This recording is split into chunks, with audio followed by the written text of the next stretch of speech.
IVM.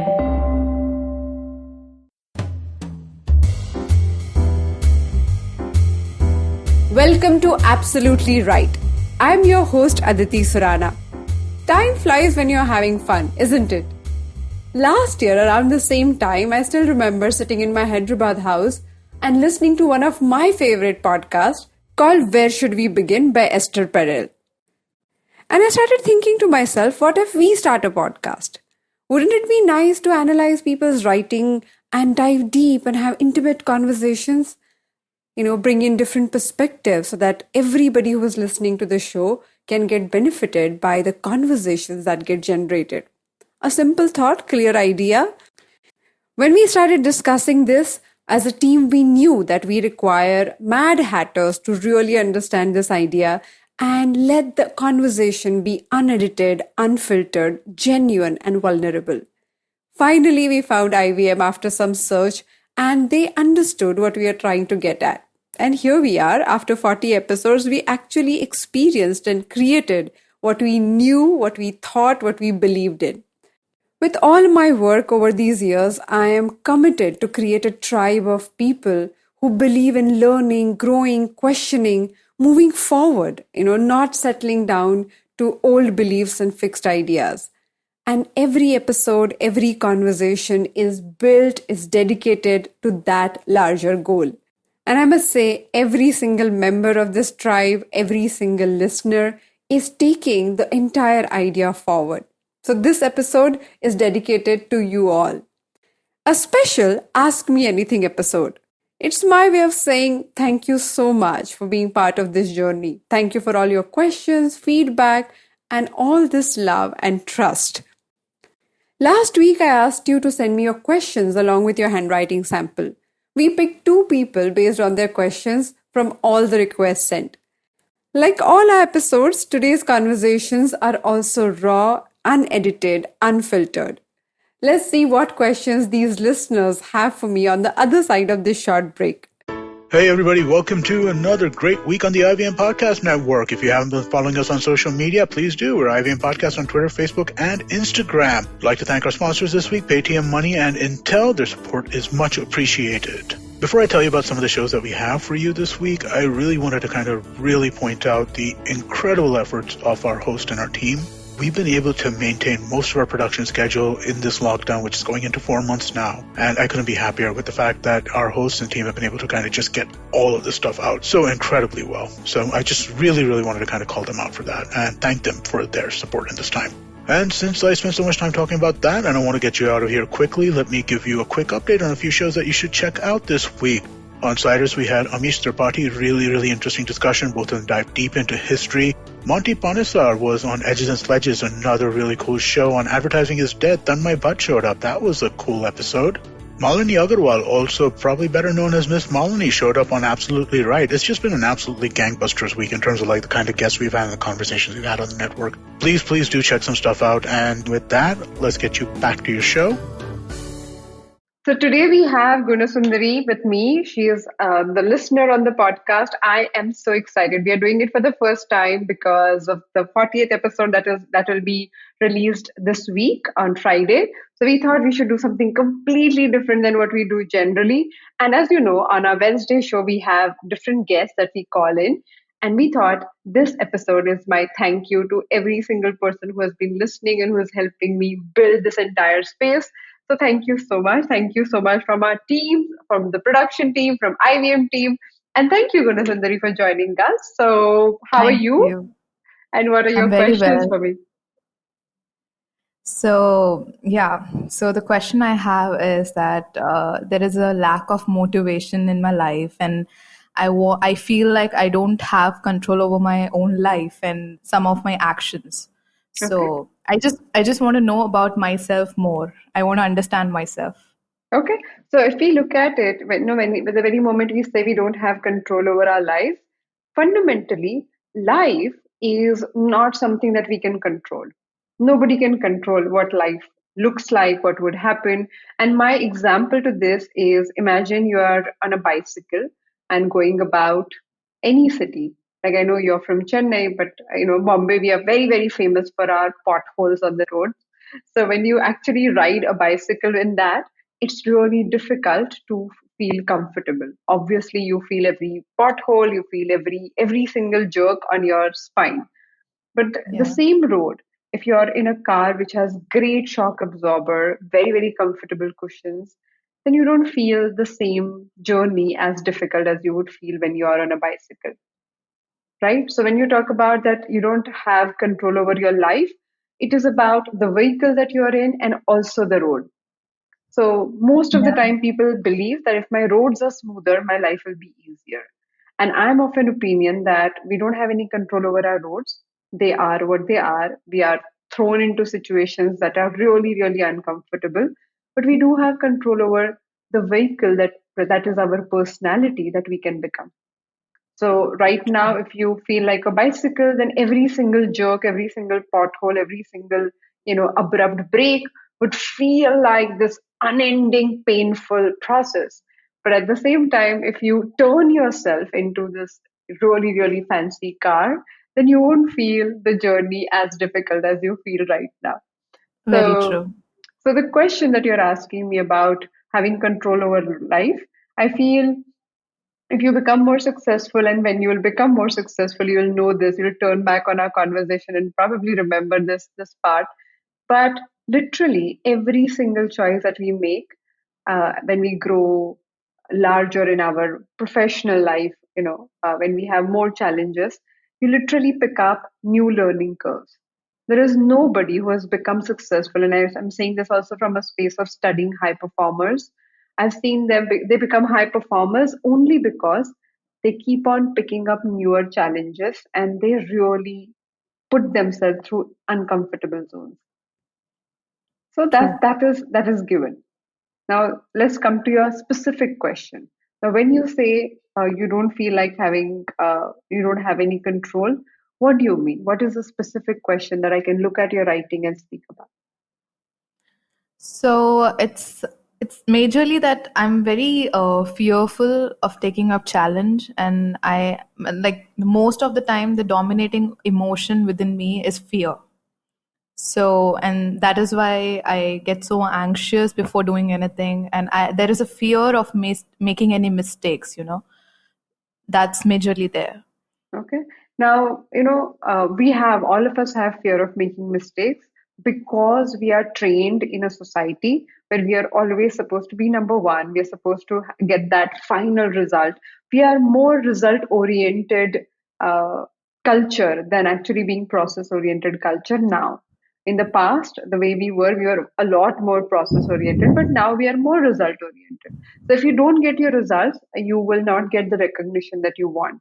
And if I look at your writing closely, I definitely find the need to be recognized for sure, but I do not find fear of failure or fear of making mistake as much, which is very Okay. interesting because when you look at it and when you look at your own life, you're like, but I am really, really scared. Now, if I look at your writing, I don't see that trait.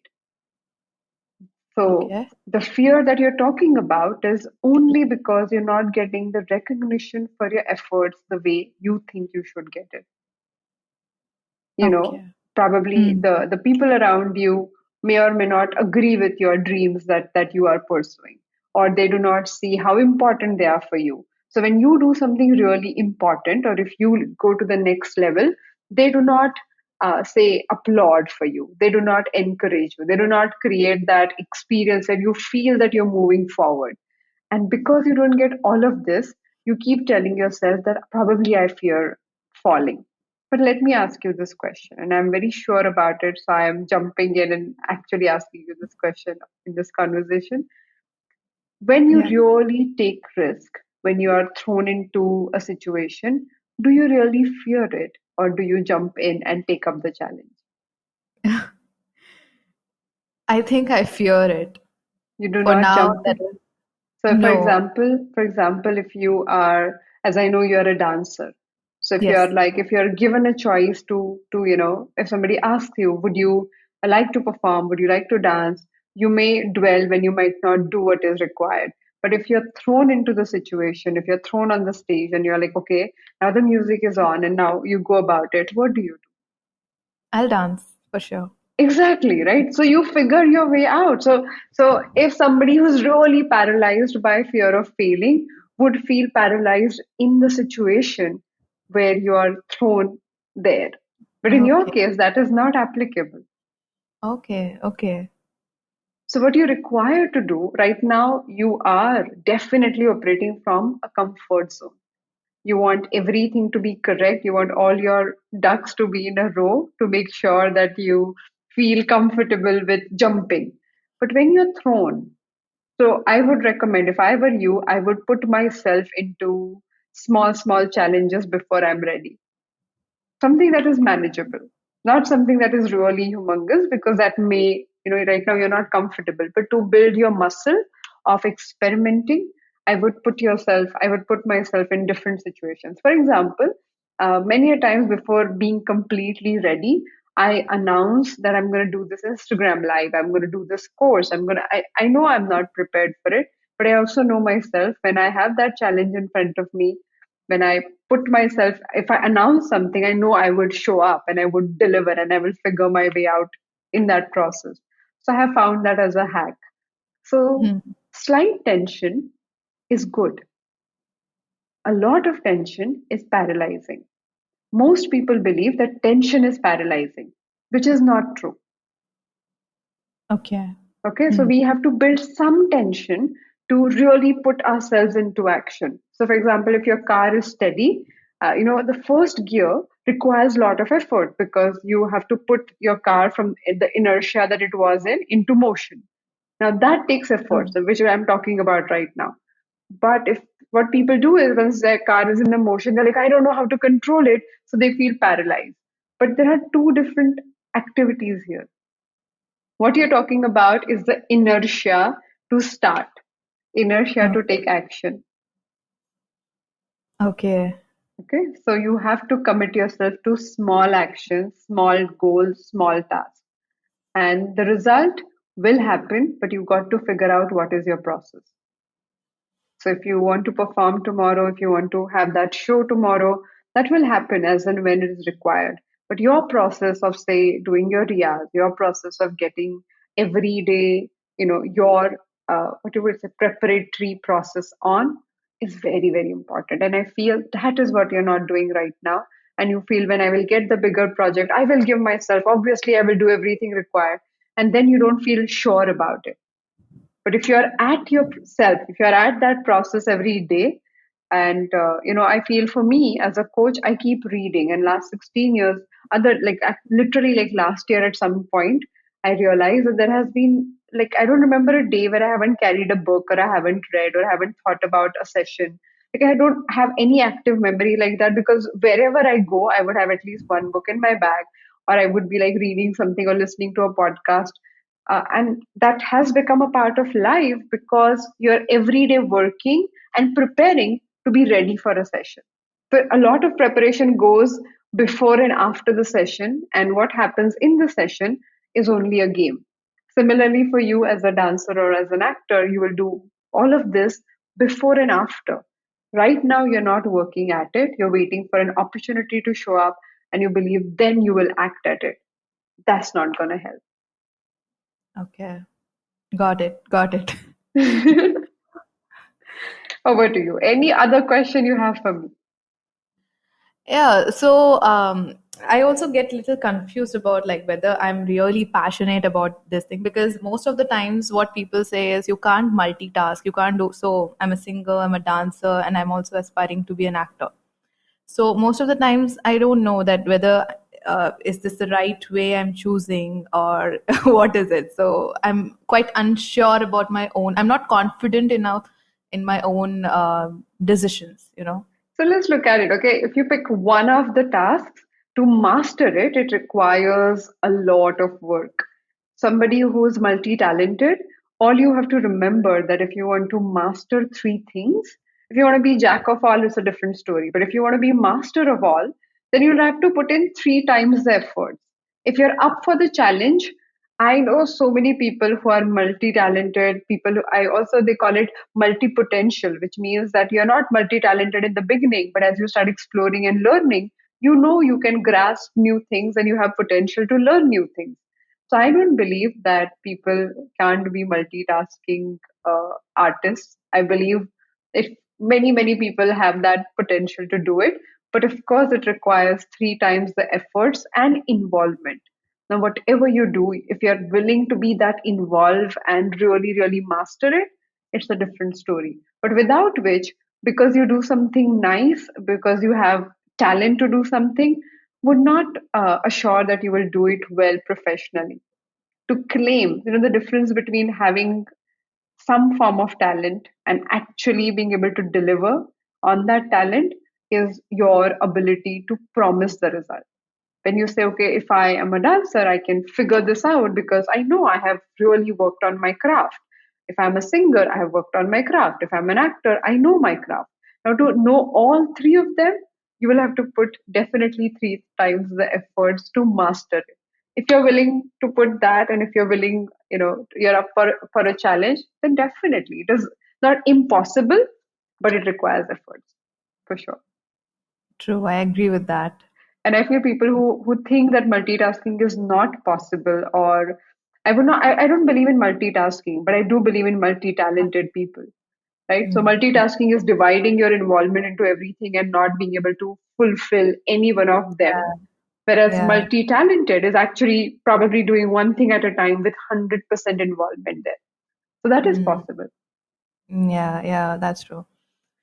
Thank you so much. This was really interesting. I can't wait to have one more conversation like this. So we will be having one more person on our show right now, and who is another listener from New Jersey. So I'm really excited to have this conversation.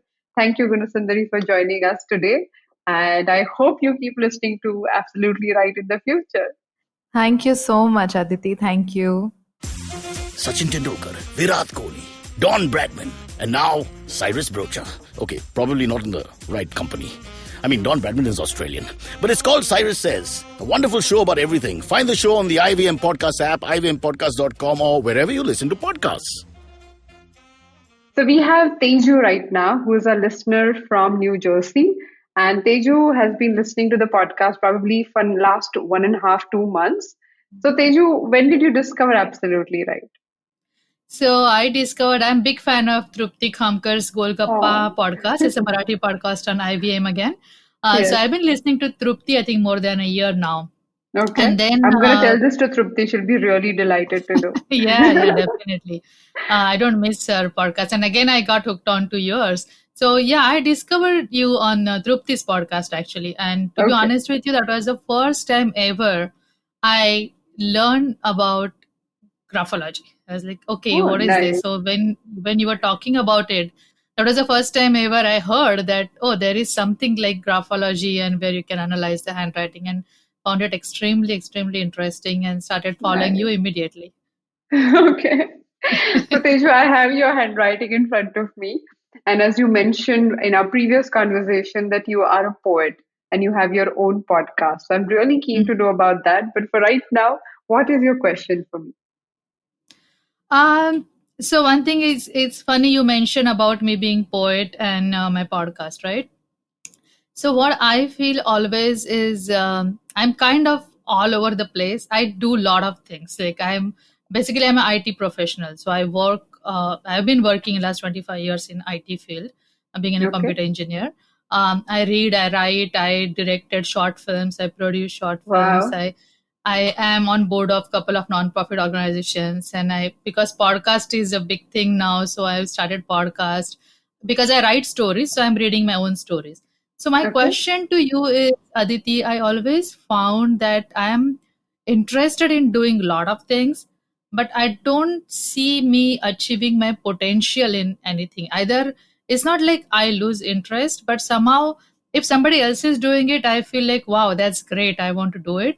I start doing it, and then I suddenly feel, oh, now I'm doing it. So it's no big deal.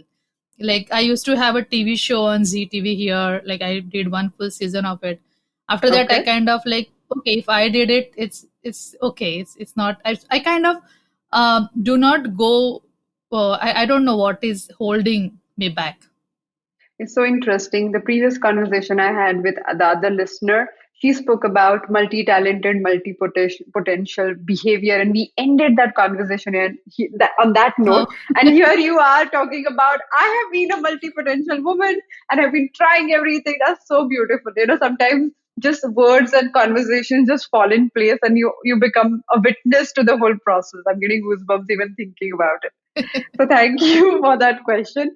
First of all, many a times when we look at the idea of achievement or experiencing something, the journeys, the way we draw in our minds, are about reaching a particular task, reaching a particular objective, reaching that destination.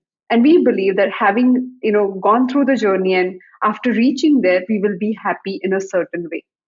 Most of the time, people realize that when they reach that destination, they don't feel as happy as they expected themselves to be, right? And that is a personal experience. Nobody can define this for you. But for for any reason, you can shift the focus and you realize that, oh, reaching somewhere was important, but being able to figure that process out was equally important for me. For example, every time you write a poem, if you kind of find your own emotions, or if you know exactly what you want to say and the words match what you wanted to say to begin with, that experience, it can be cathartic. If you are committed to that experience, then when you put it out there, and whether people like it or whether they enjoy it, whether you get the kind of recognition you thought you must get, all of this becomes subjective. But when the journey is driven by the end result, and we glorify that idea, as a culture we constantly talk about, we must try multiple things and you should know all of it, but it is about the involvement. What I'm understanding looking at your writing is, when you begin the process, you're really, really interested in it. You go on that journey, you take that journey around 50%, and then you tend to lose the interest because the challenges are not challenging anymore. So you have created multiple horizontal learning curves, which means you created one learning curve in, say, filmmaking. And you said, oh yeah, it was exciting, and I'm very happy that you're authentic and honest to your own idea. You're like, okay, it is not fulfilling what I thought it will, or what I had in mind. So let me drop it and start something else. So you're really authentic and honest to yourself, and you don't pretend that, oh, I'm okay just dragging my feet around and just pretending to be happy. Thankfully, you don't do that. But when you move and when you go to the next level, you go in another area and you start from -0 or -5, and then you come to a neutral ground, and then you reach 5, and then you lose interest again. So if you pick up one area, or like if you combine few areas, you say, okay, this is my space, and I'm going to keep on figuring out my next vertical learning curves, you'll really find your way out there. Right now there are multiple horizontal curves, so you like, let me trace this, let me try this, let me also have my one finger here. Because you know how to learn, Teju, you have figured out your way around it. You're a master at learning, and learning it quickly. So what other people take, say, 5 years, 10 years to achieve, you kind of hack it in a faster manner, which is your advantage. But then you're definitely, the journey must be compared with your own journey and your previous achievements or previous things that you have done here, which I don't think you're doing at this point in time. oh, okay. And is that something you see in the handwriting? Like, is there a particular stroke? So there are multiple strokes that talk about this particular idea that I'm referring to. One of them is a stroke in the letter Y, which is like you begin the loop in the Y is incomplete. You bring the loop down and you never take it up. You leave it halfway. This is one of the classic signs of executors who lose interest after finishing the task 50%. Now, for me, also, when I combine it with other traits, I know that your driving force is not money, is not recognition, but is being able to learn something new. And that's why you keep exploring. So Yeah, when you that's feel, actually very interesting. Yeah. So I do find that if something new, that's what interests me. Like I want to learn it, and so it's not like you just hit the nail right at the head, because I know it's never like this. I'm going to make a lot of money or I'm going to get right, recognition. But one interesting thing I noticed lately, and it's just because of this whole change with social media, right? So before we never used to get that instant gratification. Right. So I kind of remember myself holding back. Like I never had that confidence to share my poems or my writing with others. And a few years ago, when blogging I started putting out my stories out there in a blog, and then suddenly saw, okay, people are appreciating it. So I do have something in me. But what I noticed is now it is that has become as a challenge. Now if I am, as you rightly mentioned, right, if I write a poem, it's my expression. Like other might people might not interpret the same way I was feeling it at that time, and that's my own pleasure. But to put it out, somehow I get into that, oh, did people like it, what did they say, did they understand?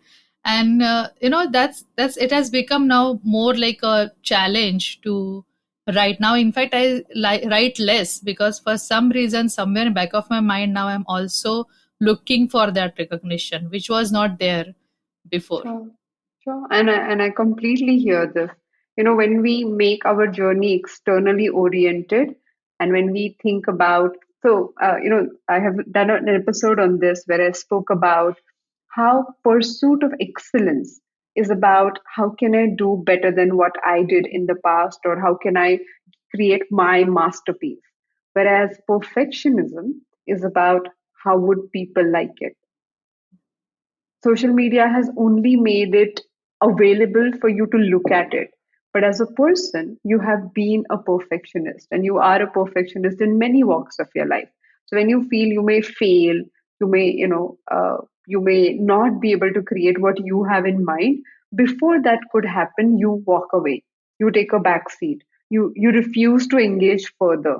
Now you also call it lack of interest, which we just spoke about, but at a very very deep level you think this challenge is not worthy of my time because I can't guarantee that I will hack it. If I write a Mhm. poem that people might not like, I'm not sure whether I'm interested in writing it anymore. Now that space is a space of perfectionism. So, those who are listening to our conversation right now, if you are also feeling the same way, then we have spoken about this on Perfectly Imperfect episode of Absolutely Right. Right. Because perfectionism is so close to excellence. It feels the same way. We can't make Mhm. out like whether I'm doing it only because I want to pursue it, or I'm doing it because I want my husband to like it, my kids to approve it, my viewers or my readers to enjoy it. We cannot differentiate.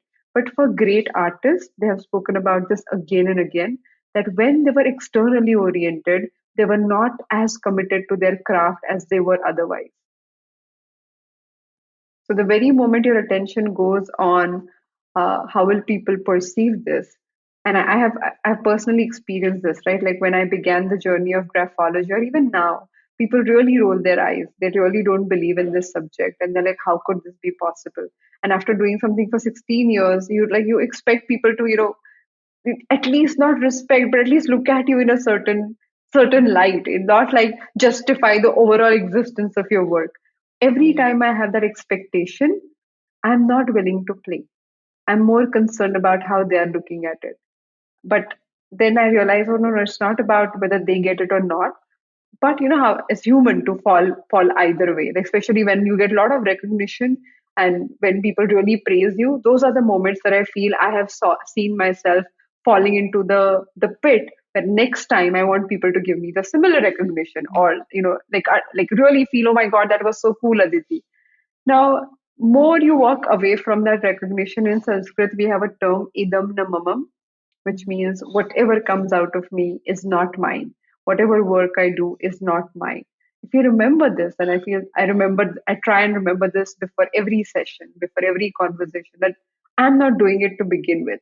This is a result of all the people I have spoken to, all the teachers I've learned from, in the moment, whatever you comes to your mind, and it's just a result. Similarly, when you write a poem, when you write a story, you think it is coming through you, but it is not always only you. It's all that Right. you have experienced in your life that is causing this.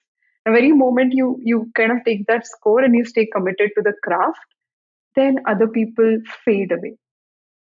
So it's like, when you click a picture, some areas you zoom in, and the very moment you zoom in on something, other things fade out. That's the exact thing we have to practice. And definitely you have to look at perfectionism as an area, because many artists have this, because that brings the excellence out of them. At the same time, it stands in your way. It's like a double-edged sword. That's interesting actually. Yeah. Any other question for me? Yeah, so anything else like you can see from the handwriting, like what the analysis you would tell me? So one thing that I would definitely tell you is, you know, uh, in spite of all different experiments that you have done, there is a style that you deal with your projects with. There is there is one specific way in which you process your information. Whether and I want you to sit down after this conversation and really think about what was similar when I made movies, when I made that show, when I write now, or when I think about podcasts. What is my style here? What would I do whether anybody's watching or not watching? When you kind of decode it, I feel right now you haven't decoded it. So you keep questioning yourself every now and then. You keep Mhm. looking at your process, say, but I don't know whether it will work or not, because you do not know what your process looks like. When you know what your process is, because you have hacked many of them, people hack two or three, only two or three in their entire lifetime. You've already finished hacking the 6 areas. But what would be the actual satisfaction area for you? What would be your masterpiece when you look at it and you say, "Oh my God, that was so cool. I really enjoyed." So Mhm. I when I create podcasts or when I create videos, I create them the way I would like to listen to them. So when I found that there is no podcast where people use handwriting to have deeper conversation, I said, okay, there is nothing available, but I want to listen to it. So the motivation of creating every episode comes from the listener inside me who wants to listen to certain Mhm. kind of conversation. So what kind of poems would you like to read? What kind of communication do you think is amazing and you want to strive for that excellence? So when you're serving yourself or like the artist within yourself, then the whole game changes, and then you start looking at things from other way around. Oh, okay. Yeah, So that's try that's this. something definitely to, as you said, just sit down and think about the Yeah, think process. Because about it from the. one thing I noticed that I enjoy the process always, like even when I make movies, like the whole process, I do my own editing. The same as you said, right? I learn on my own and just love that process. Like I can sit through the night doing I all can that. imagine. But yeah, so definitely that is something I need to. There is something common between all these activities, and that's what I should be Yes. looking at. And when you find your own pattern, it becomes a hack. Then when you pick up any project, you know that I have my own process and I will probably take some time. I'll look at it differently. But right now, because that process is not clear or not in your control and it happens on its own, it is Mhm. accidental. It's not something that you can claim. It's not something that you can count on. And that's why you question your ability to move forward, Okay. So because is there that is a some? part of questioning. There's a part of questioning where you sit back and you're like, I don't know whether I should do this or not after a point. Now, like when podcast was new, you're excited about it, it was turning you on. And now Mhm. when you're like got the hang of it, you're like, okay, whatever, like I don't think I want to flirt with it anymore. Now, Right. keep figuring out what is your flirtation area with the podcast, with that idea, and keep playing with your important ideas. Don't give in to what people should do and what works and what doesn't work if it is not making you feel excited about. Definitely. Definitely. So is there like any other you can find from the handwriting? Definitely you noticed about the Y stroke, right? So that's Yes. so anything else you can tell me about? I think handwriting wise, more we go deeper here, it can become confusing, especially for people who are also listening in because they don't have a sample in front of them. So what I would keep in mind, definitely in your case, is to look at the aspects that we spoke about. So one was Okay. perfectionism, which is the stroke in the letter M, where the second hump of your letter M is taller than the first one, which is also mentioned in the episode of Absolutely Right, which Mm. is perfectly imperfect. The self-doubt area, which I spoke in the last part of our conversation, was our last week's episode, which again spoke about how we do not look at our identity and how we keep putting ourselves into these boxes given by other people's perspectives. So that is what you have to keep in mind. Now, as an independent woman, you have taken so many risks. The satisfaction part will come when you will not judge yourself too much and you will not become a perfectionist. Then you will feel Mhm. satisfied because then you're not talking only to the inner critic so much. Right now, the inner critic is in the driving seat, and that's why it is so Right. challenging. Yeah, that's so true actually. It's almost like I feel like I'm talking to myself because you Thank lot you. of time is almost like in Marathi we say, right, कळतं पण वळत नाही. So Oh, I know completely. so yeah, it's true. And also I feel sometimes someone else's perspective, or I would verbalize it for you to look at it, which we don't do it to ourselves. We kind of give in to our, and I do that to myself. If someone else holds a mirror, I can see this in a better light. But we have our own narratives and we keep repeating the same stories without knowing that the stories can be looked at, the characters can change, we can change. We don't give ourselves that scope because we operate from conclusions. Right. So, just to conclude our conversation, self-esteem, or our idea of self, is built on two things. One is a skill set. In your case, any skill set that you pick up, you can hack it. But the other part of idea of self or self-esteem is how do you communicate with yourself?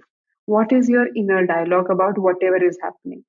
Then no matter how big or small your achievement is, if the inner dialogue constantly tells you that this is not good enough, then you believe your achievements are not good enough, Right.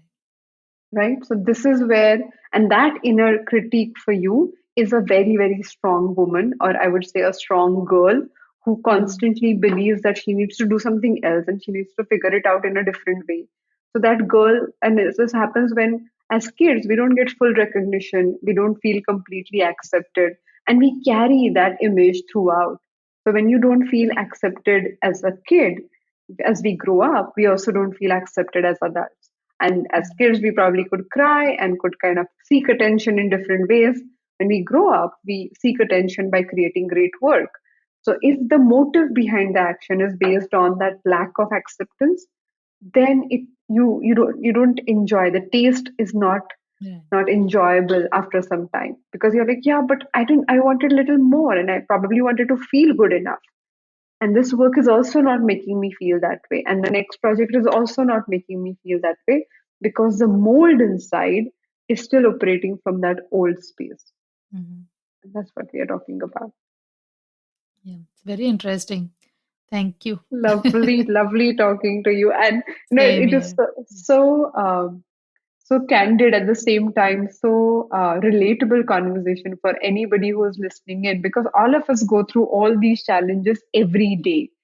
Some people have figured their way around it and some people haven't, but these challenges are not uncommon. All of us experience self-doubt, sense of perfectionism, not wanting to fail or fall. All of us are experiencing it, so we just have to figure a way to hack this and move forward.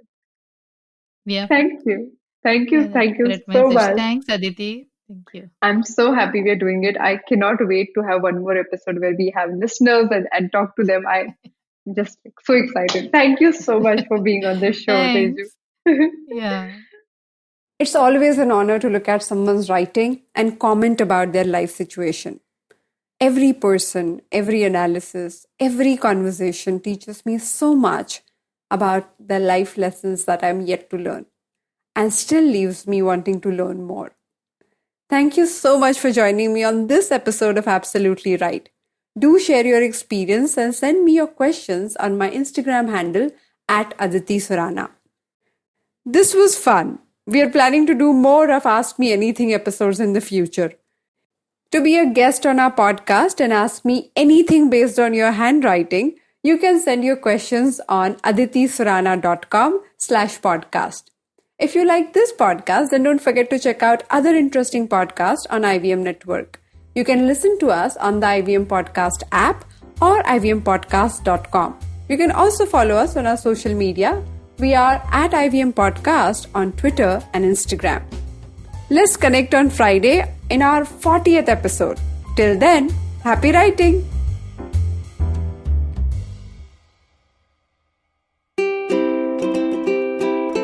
How many times have you motivated yourself to improve your sleep, or lose weight, or be more productive?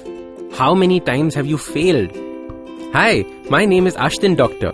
Tune into my show, The Habit Coach Podcast, where we focus on creating small, tiny habits to improve your life instead of those big, impossible tasks.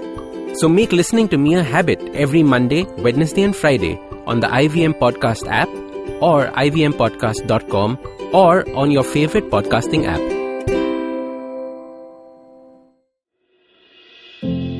Namaskar, this is Ashish Vidyarthi. Yes, my friend, these are challenging times, but in these challenging times, we can create something extraordinary. Do take time to listen to my podcast, Begin the Journey, available on the IVM Podcast, website, app, or wherever you listen to podcasts. Remember, we have a great opportunity called life. Cheers.